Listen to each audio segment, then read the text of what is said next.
Recently, Supreme Master Ching Hai graciously allowed our association members to gather for an international seminar. It was a joyous occasion as Master and disciples reunited to meditate and pray for peace. During her visit to meet with our association members, Supreme Master Ching Hai also spoke of the teachings of past masters and answered the spiritual questions of fellow initiates.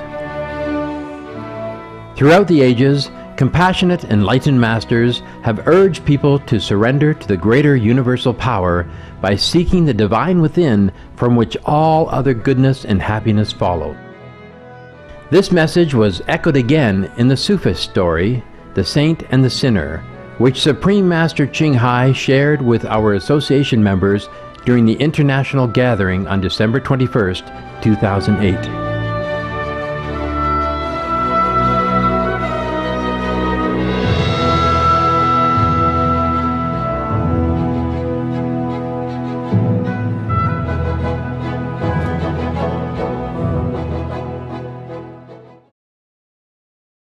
It was a book from Indris Shah.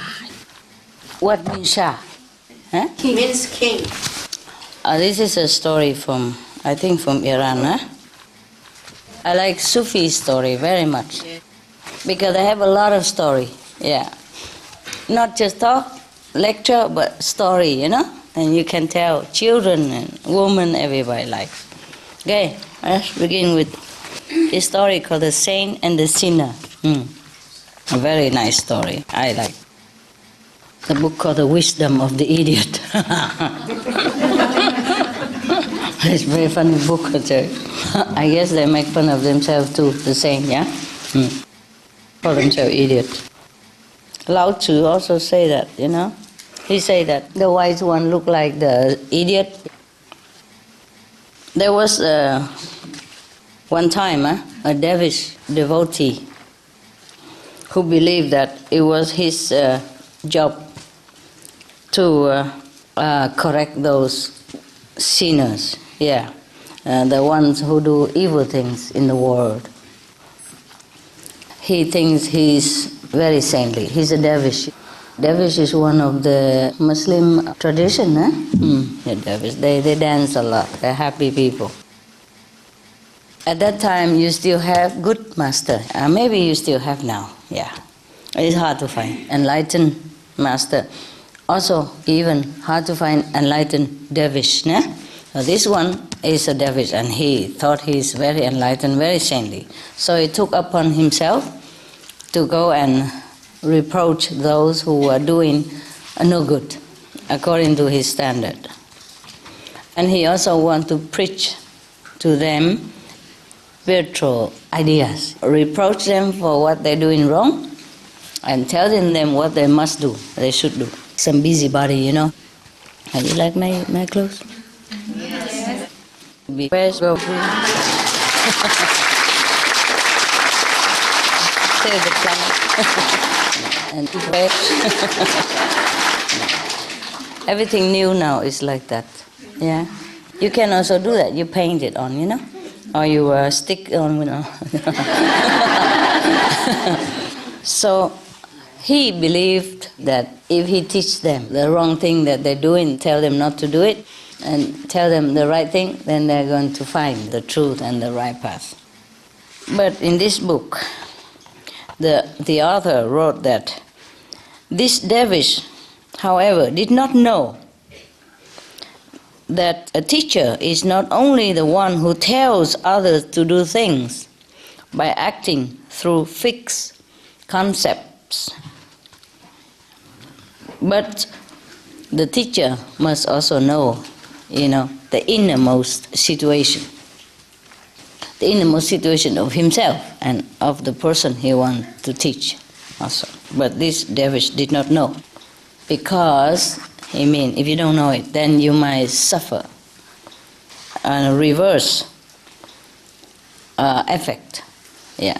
Instead of wanting to be good and positive, if he doesn't know the inner situation, maybe not inner connection with God, maybe, or not the inner connection of the person that he wants to reproach, then the effect will not be as he wants, but it may be opposite. Yeah, that's what the book wants to tell us. But of course, he doesn't know all this.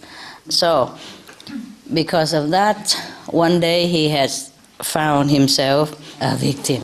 Wow, he found a guy who is addicted to gambling.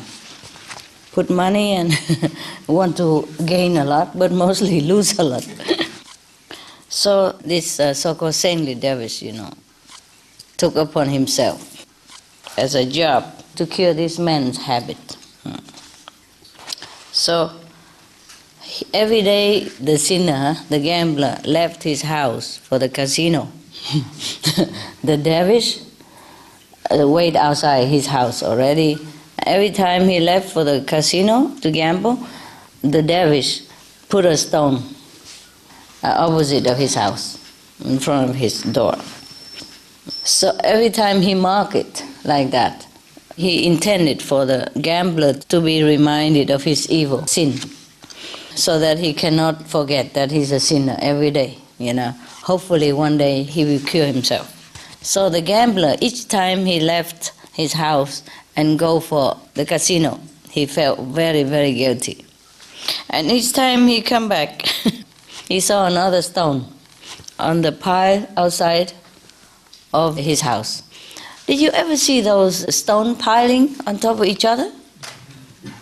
Oh, the Tibetan does that a lot. Maybe it's a similar story. Maybe the person who went on pilgrim put a stone there for the sin of his neighbor or something. Or maybe himself. Yes.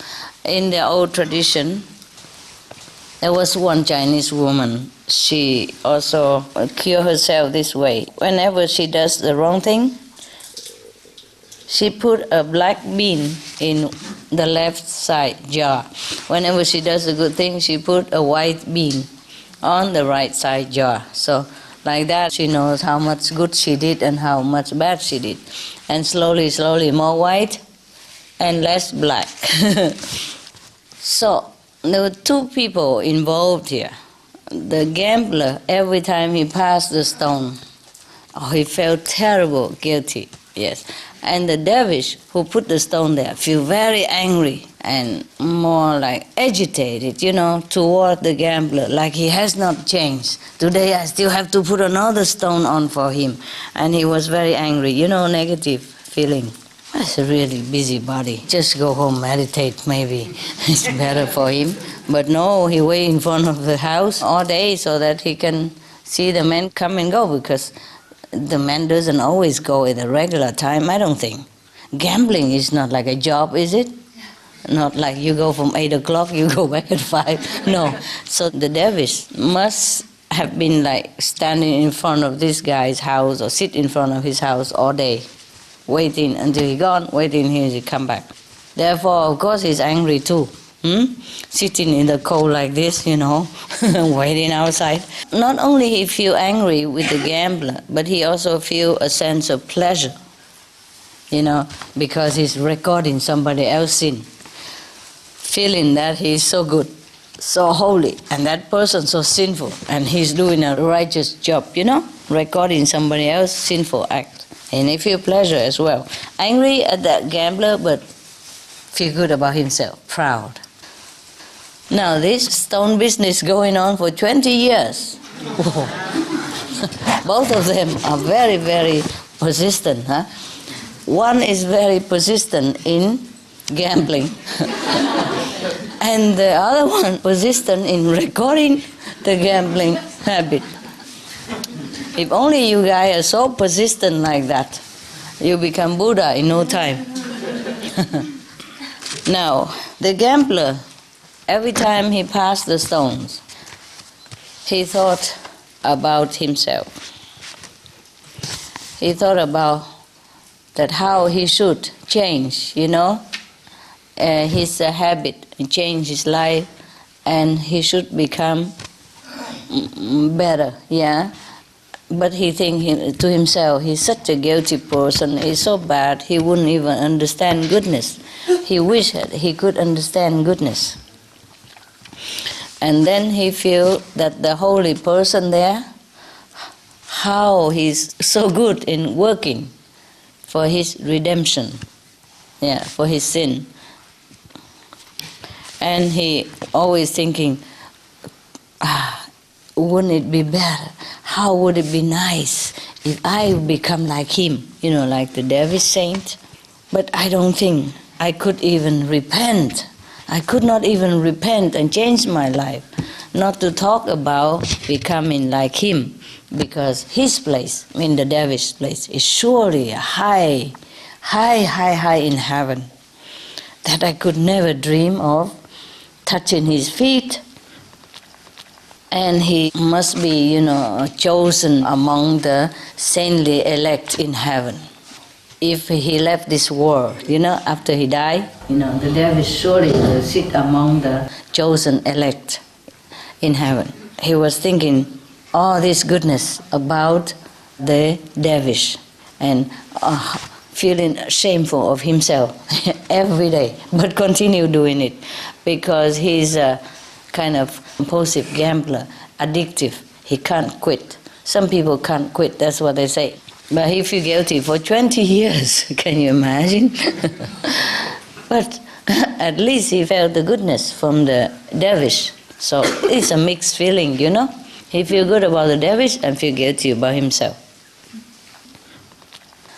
He feel like he could never change his way of life, and he feel, the dervish is really so saintly, working for his sake, to redeem him.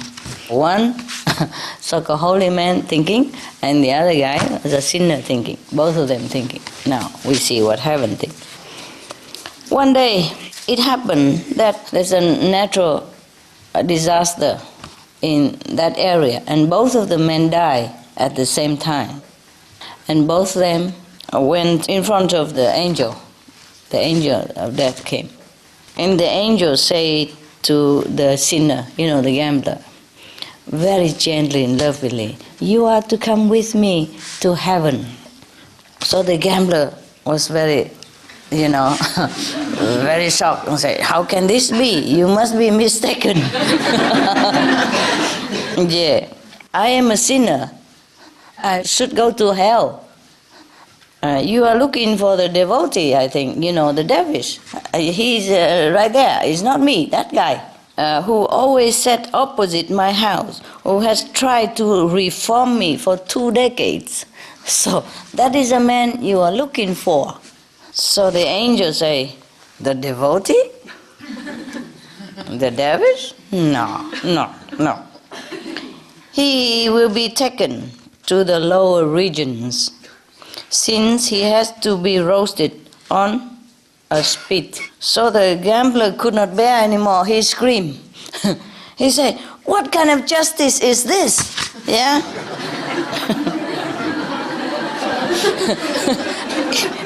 He forget his own, destiny. He said, you must have gotten the instruction wrong. It's the opposite. So the angel say, no, not like that, not so. Yeah. I shall explain to you now. It is thus.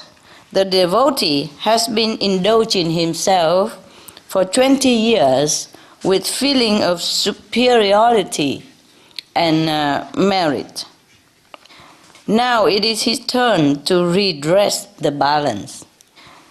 He really put those stones on that pile for himself, not for you. What mean for himself? To feel proud, to have something to do because he has nothing to do. And the gambler still beside himself asking, but what have I done to earn the reward of heaven? So the angels say, you are to be rewarded because every time you pass the dervish, you are thought first of goodness and secondly of the dervish. It is goodness, not man, which is rewarding you for your fidelity. Wow, that's a very good story, huh? Why do you think the dervish is punished and the so-called sinner is rewarded. Because the dervish was focusing on something negative, but the gambler was actually focusing on something positive inside. That's right. That's right. The dervish was very proud of himself being a good man. Right, right. In fact, he is. He wasn't. Not too good, right.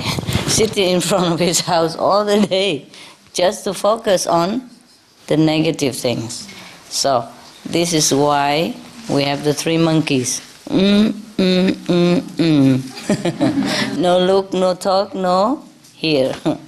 Yes, that's why Bible also says, judge not, so that you shall not be judged. Yeah, whatever we think, so shall we get, huh? That is a problem. So now it is also very bad of the gambler as well. If he is not gambling, then the dervish wouldn't have to focus on that bad quality of him. But this is not a very high judgment, mind you, okay? This is probably just the law of karma, or maybe the astral region, heaven, and astral region, hell only. If the guy is not gambling for 20 years, or turn around and change his bad habit, then the dervish would have been less focused on the negativity. Yes. It's also good also that he has been corrected, because he took upon himself as a job to go and reproaching people. If the gambler wasn't there, he probably would go and looking for somebody else who does something else, drinking alcohol, or maybe some womanizer or whatever that might be, huh? Yes? Wasn't his motive was so bad to make him elevate himself by putting down the other? Isn't that what was so wrong about what he was doing?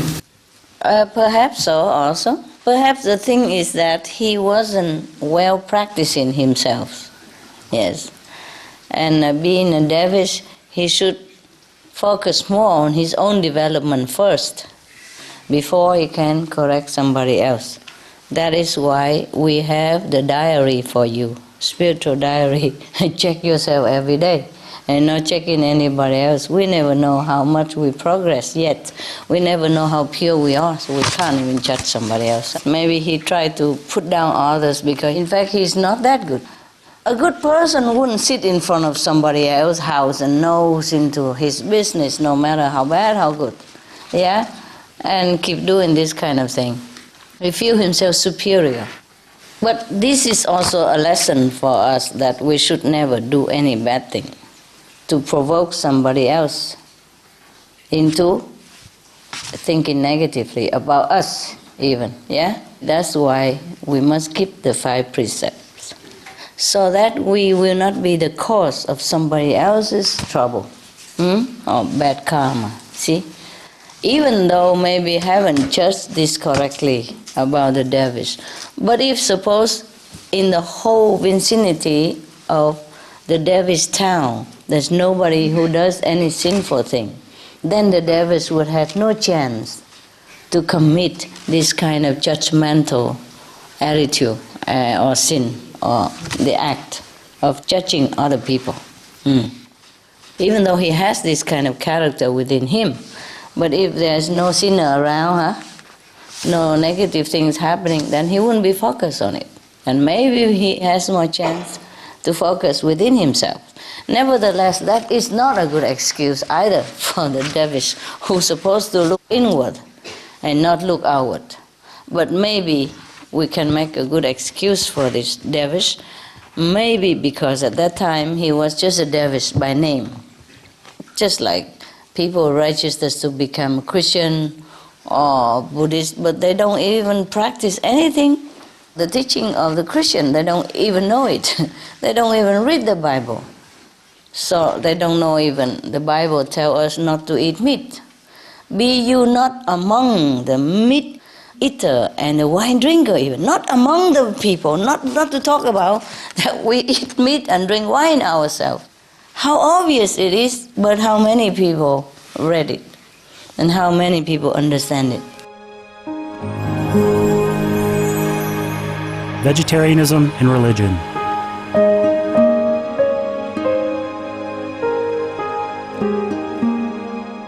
The Baha'i Faith. Regarding the eating of animal flesh and abstinence therefrom, know thou of a certainty that in the beginning of creation God determined the food of every living being, and to eat contrary to that determination is not approved. Selections from the Baha'i writings of some aspects of health and healing.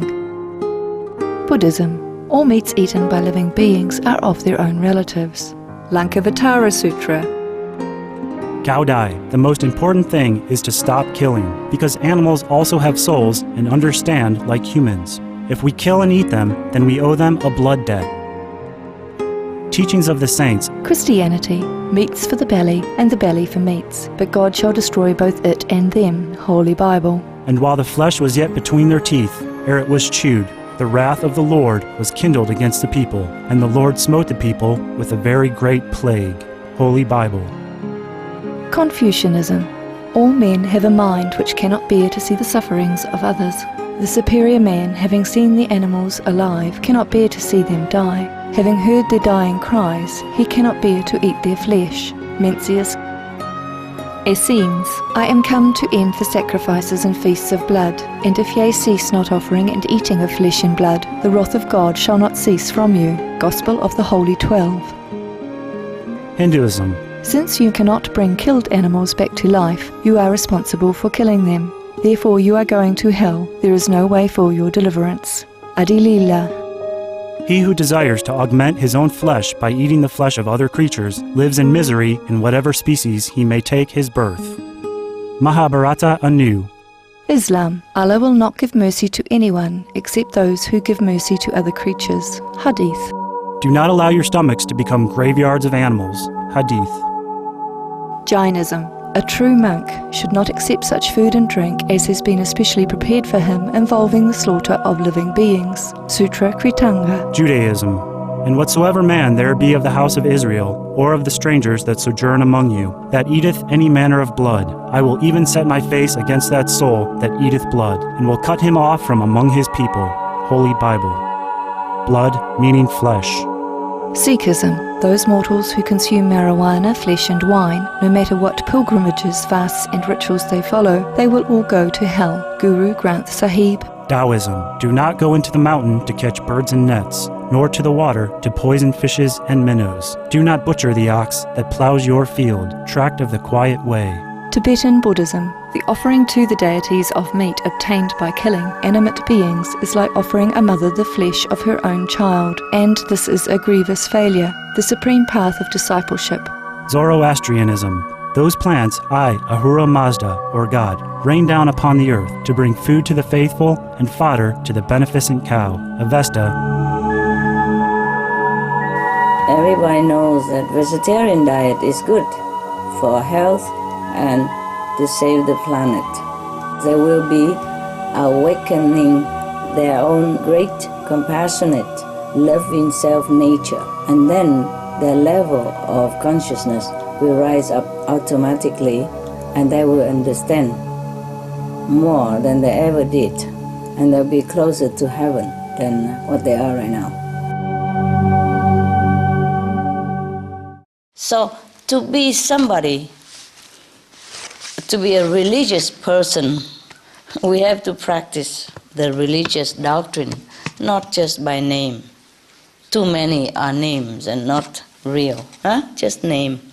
So the master here who told this story, I want to illustrate that even if you call yourself a dervish, but if you don't practice the teaching of the dervish, then it's no use.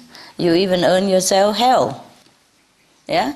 Because maybe you just read the dervish teaching. You don't gamble, you don't drink wine, you don't do that, you don't do this. Oh, you just read it. And then you go out and check. Whoever drink, whoever gamble, oh, this is terrible, this is atheist, this is bad, so we have to correct them. We have to judge them, we have to criticize them, something like that. This is no good. Yeah. So now we know already that we should not focus on anybody's shortcomings, even if it's true or not. Because sometimes they doing bad thing outside, but inside they are repenting, and always humble themselves. At least they cannot curb their compulsive tendency, but at least they're humble, and they remember God and repenting every day for what they're doing. Repenting, do it again, but repent again. At least always focus on God or on goodness. To repent, because if you repent, means you think of God, right? You think of the goodness side. There was a joke about a bus driver and a priest. A bus driver and a priest died at the same time and went to the pearly gate.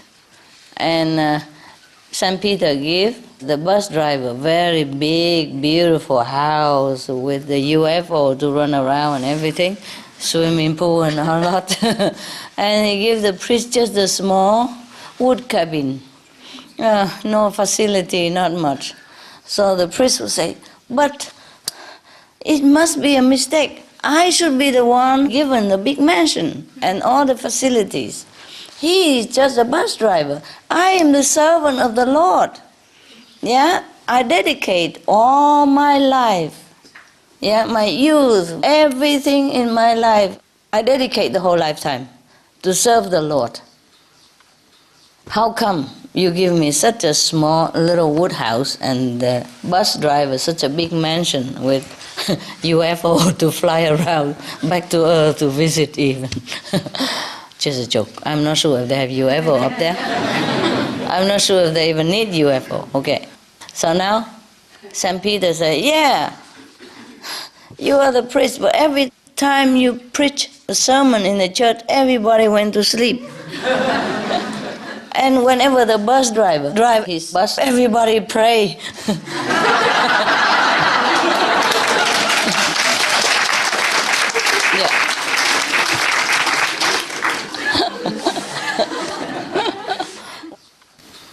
Wow, this is very terrible to be punished for piling the stone, eh? Can you imagine the bricks layers? What he get? So many bricks, so many houses. Just joking, huh? You know, right? It's a motive. It's important, eh? It's not just your action even, Wow, it is something to think about, huh? It's a very good story,